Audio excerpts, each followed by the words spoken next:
সান্ত্বনা দিতে গিয়ে যে কথাগুলি বলেছেন এই কথাগুলি শোনা অত্যন্ত গুরুত্বপূর্ণ কথা, এবং এইগুলি হচ্ছে মানবতার চরিত্র।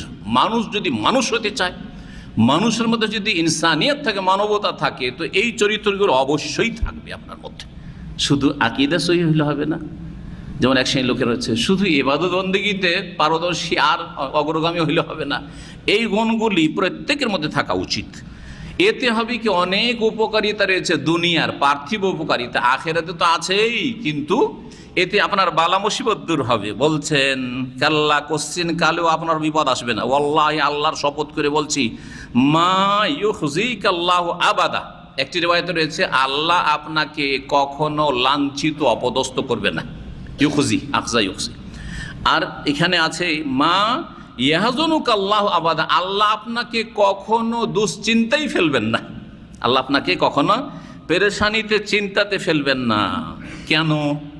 আপনাকে আল্লাহ কখনো কষ্ট দেবেন না, বিপদ আপদে ফেলবেন না। কেন? কারণগুলি বলছেন।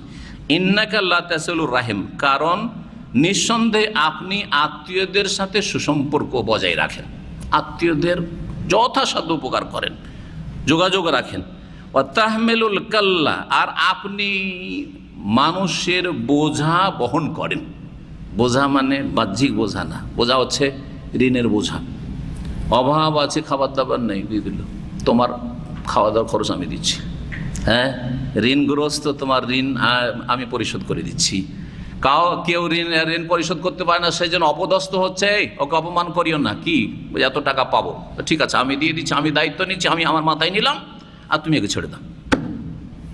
তাহমিলুল কাল্লুন মানে হচ্ছে বোঝা। এই বোঝাগুলি রাসূলুল্লাহ সাল্লাল্লাহু আলাইহি ওয়াসাল্লাম শুরু থেকে, প্রথম জীবন থেকে বহন করতেন, শুরু থেকেই, জি, সাবালক হওয়ার পর থেকে রাসূল এই কাজ করতেন। ওয়া তাকসিবুল মাদুম, মাদুম মানে সর্বহারা, আদম মানে যার কাছে কিছুই নেই। সর্বহারার জন্য আপনি উপার্জন করেন। আপনি আপনার নিজের পেটের চিন্তা করেন না, নিজের পরিবারের চিন্তা করেন না, বরং যারা সর্বহারা সমাজের, তাদের খাতিরে আপনি আয় উপার্জন করেন, আর যা কিছু উপার্জন করেন তাদের জন্য আপনি ব্যয় করেন, খরচ করেন। এত ভালো কাজ করেন আপনি। ওয়া তাকরির দাইফ, আর অতিথির আপনি আপ্যায়ন করেন। কয়টি গুণ হইল? হ্যাঁ, কয়টি হয়েছে?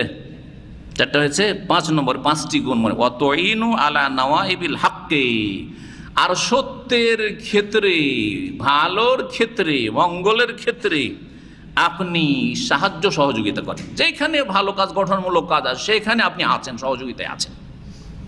এই 5টি গুণ মনে রাখবেন। যদি কারো মধ্যে থাকে, আল্লাহ কখনো তার দুনিয়া খারাপ করবেন না। বিপদ আপদ আসলেও কেটে যাবে, আসবে, চলে যাবে। বড় বড় বিপদ থেকে বেঁচে যাবে, বড় বড় বালা মুসিবত থেকে বেঁচে যাবে, বড় বড় দুর্ঘটনা থেকে বেঁচে যাবে। জি, তো এগুলির দ্বারা আখেরাত তো আছেই, কিন্তু দুনিয়াও সুন্দর হবে।